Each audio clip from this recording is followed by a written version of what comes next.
Bom, pessoal, vamos começar então no quarto vídeo, né, do primeiro módulo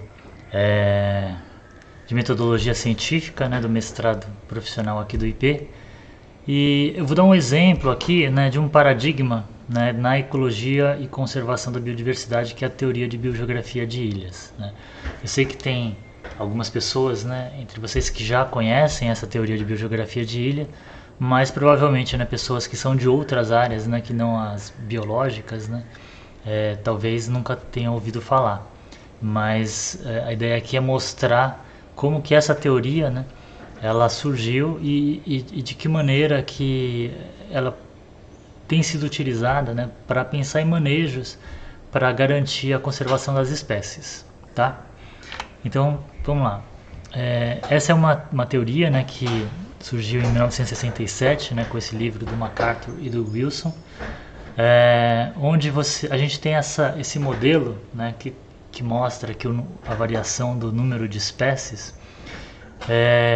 E o que a gente está verificando aqui nesse modelo, né, que a quantidade de espécies depende de um equilíbrio, né, entre a taxa de extinção e a taxa de colonização que acontecem em ilhas, né? Então, inicialmente, essa teoria ela foi proposta para ilhas verdadeiras, né? Então, ou seja, se você tem ilhas, né, que são maiores, por exemplo, essas ilhas elas permitem com que você tenha populações, né, de uma determinada espécie maiores.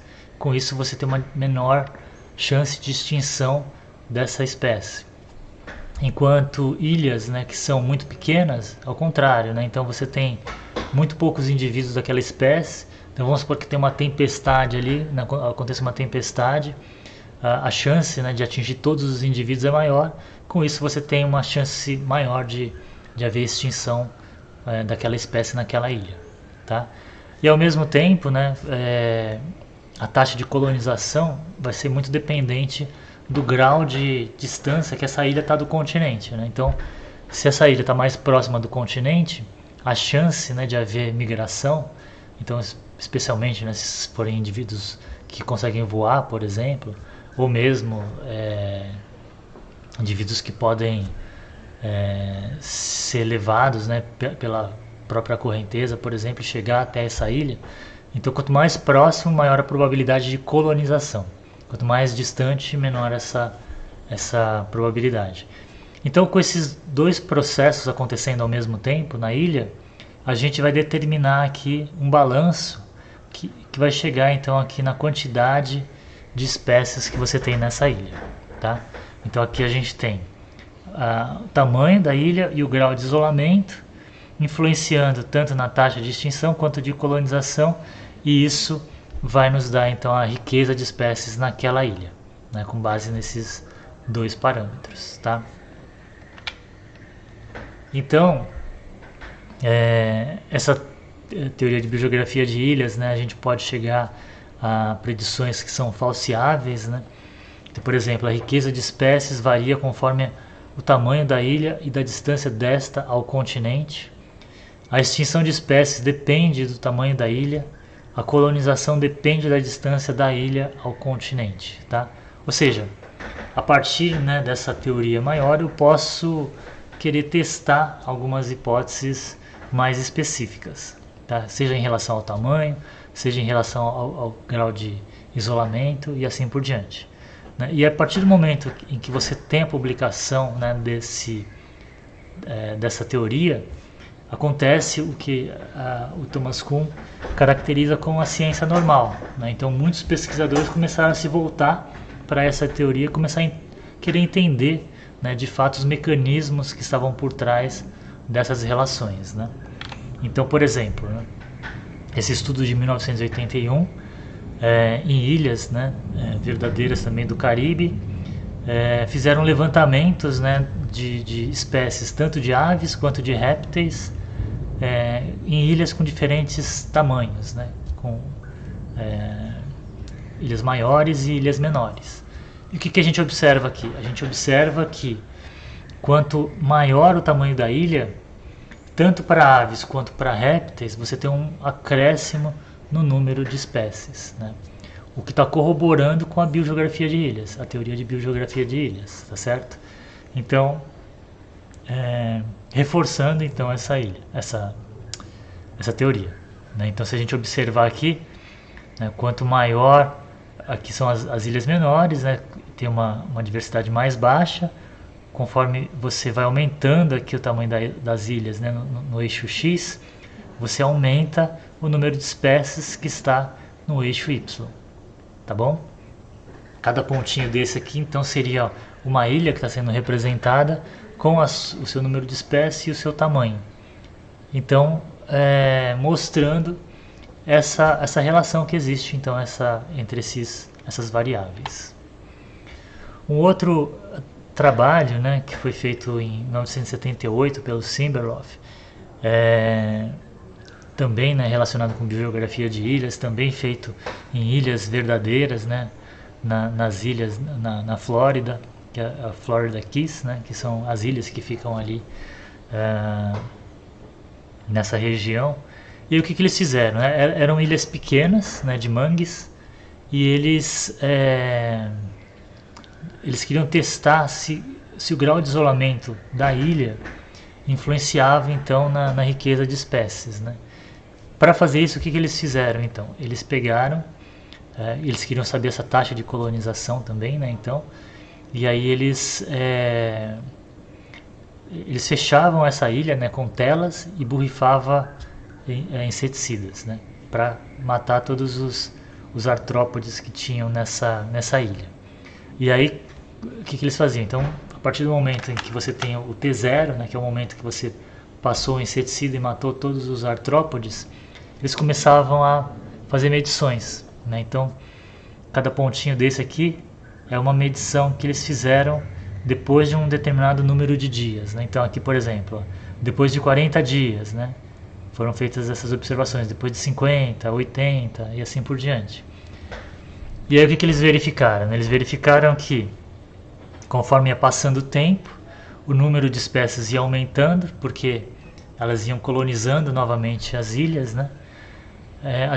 Mas o que eles verificaram é que ilhas que estavam mais distantes, você chegava a um determinado platô e você não aumentava mais a diversidade de espécies ali, a riqueza de espécies, né? Justamente porque eles estavam muito isolados, então tinha algumas espécies que não conseguiam chegar até essas ilhas mais isoladas, né? Então, novamente, corroborando, né, uma das premissas da biogeografia de ilhas, né, de que essa riqueza também é dependente do grau de isolamento que influencia na taxa de colonização, tá? Ou seja, mostrando que essa teoria começa a dar abertura para outros estudos, né, tanto para rejeitar quanto para aceitar a biogeografia de ilhas. E aí você tem um aprimoramento, né, a partir desses estudos, então, né? Porque o que foi verificado, por exemplo, é que você tem o efeito do alvo, né, o target effect. Porque o que acontece, né? Porque o tamanho da ilha, ele influencia na taxa de extinção, mas ele vai influenciar na taxa de colonização também, né? Por quê? Porque se você tem uma ilha muito grande, né, a chance de um indivíduo, né, por exemplo, que quer chegar até essa ilha, chegar nessa ilha maior por causa do tamanho, porque ele consegue até ver melhor, né, essa ilha, sentir melhor essa ilha, então vai ser maior justamente porque ele tem essa área maior, né, que é o chamado efeito do alvo, né? Então vai aumentar a probabilidade de colonização também por causa do tamanho, não só por causa do isolamento. E tem o efeito de resgate, né, que é o contrário, que é o efeito da colonização na taxa de extinção, né? Então vai ter um sinergismo ali, né? Porque se você tem maior taxa de colonização acontecendo, então significa que a probabilidade de haver extinção vai ser menor, porque vai estar chegando indivíduos daquela espécie, tá? Bom, e depois disso, né, na verdade a biogeografia de ilhas, né, ela se tornou tão importante também porque ela começou a ser aplicada em ambientes terrestres, né? Então, principalmente em áreas fragmentadas como essa que a gente está observando aqui nessa fotografia, né, onde você tem as os fragmentos florestais, né, as manchas de florestas remanescentes, que são como ilhas, né? Então começou a se aplicar esse conhecimento em ilhas verdadeiras, em ilhas, né, entre aspas, né, artificiais, causadas pela fragmentação, tá? Então, nesse caso, você começa a ampliar, né, a utilização desse conhecimento para essas áreas terrestres também. Bom, e aí, né, a partir do momento que você tira a água, né, e coloca uma matriz, por exemplo, que pode ser de agricultura, pode ser de pecuária, pode ser de silvicultura de eucalipto, né, e assim por diante, a partir disso você começa a ter novas hipóteses também a serem geradas, né? Então uma delas, por exemplo, tipo de matriz que permeiam, né, os fragmentos que estão no meio dos fragmentos, influenciando a taxa de colonização, afetando consequentemente a riqueza dessas ilhas, né, desses fragmentos. Ou seja, não é mais só a distância, né, mas sim a permeabilidade dessa matriz. Então, por exemplo, para uma espécie florestal, né, que vive na floresta, talvez para ela seja mais fácil atravessar uma área de plantação de eucalipto, por exemplo, do que atravessar uma área de pasto totalmente aberto. Tá? É claro que vai depender muito da espécie, das características da espécie, mas possivelmente tem uma diferença aí na percepção dessas espécies e na permeabilidade da matriz. Tá? A presença de corredores e stepping stones ligando fragmentos aumenta a taxa de colonização. Né? Então, se você quer reduzir a chance de haver extinção, você quer aumentar a riqueza, você pode tentar aumentar a colonização através de corredores, né, gerando corredores entre fragmentos, criando o que a gente chama de trampolins ecológicos ou stepping stones, né, que seriam pequenas manchas, né, espalhadas pela matriz, podem ser árvores isoladas inclusive, né, e essas pequenas manchas podem ajudar, né, uma espécie, um indivíduo, né, de uma espécie sair de um fragmento e chegar até o outro. Né, então, porque ele consegue parar ali naquele stepping stones, né, descansar até continuar a viagem novamente, tá? Então você está aumentando a permeabilidade dessa matriz nesse caso. Aí você tem o efeito de borda, né, que pode reduzir o tamanho efetivo dos fragmentos. Então é diferente, né, você ter a borda com a água, no caso de ilhas verdadeiras, é diferente de você ter uma borda com uma pastagem, com uma cana de açúcar e assim por diante. O efeito de borda vai ser diferente dependendo do que você tem ali, do relevo inclusive, tá? Então, são outras perguntas, né, que vão surgindo a partir então dessa aplicação, né, desses conceitos de biogeografia de ilhas em fragmentos florestais, né, ou fragmentos de hábitats. Né. E aqui é interessante também, né, porque a gente então começa a utilizar a teoria da biogeografia de ilhas para pensar em manejos da paisagem. Né? Então, por exemplo, começaram a surgir perguntas como: se eu preciso desenhar reservas, né? É melhor eu desenhar um fragmento grande ou eu posso ter um fragmento pequeno? Né? Então, a gente viu pela biogeografia de ilhas que é melhor ter fragmentos grandes, porque você vai ter uma maior concentração de espécies ali. Será que é melhor eu ter um fragmento grande, único, ou ter vários pequenos, né, que somando a gente tem o mesmo tamanho que aquele fragmento único, tá? Será que é melhor fragmentos que estão mais próximos um do outro, conforme a gente está vendo aqui, ou fragmentos que estão mais distantes? Será que o arranjo desses fragmentos espacialmente, né, influencia? O que é melhor? Esse arranjo aqui, né, onde tem formando praticamente um triângulo, ou esse outro arranjo que forma uma linha? Fragmentos conectados por corredores e não conectados, né? Fragmentos que são mais arredondados ou fragmentos mais alongados? Então, na verdade, né, se a gente olhar os casos da direita, todos eles são piores do que o da esquerda, né, comparativamente. Tá? Isso tudo, né, são conhecimentos que foram gerados a partir desses estudos de biogeografia de ilhas. Ou seja, se a gente fizer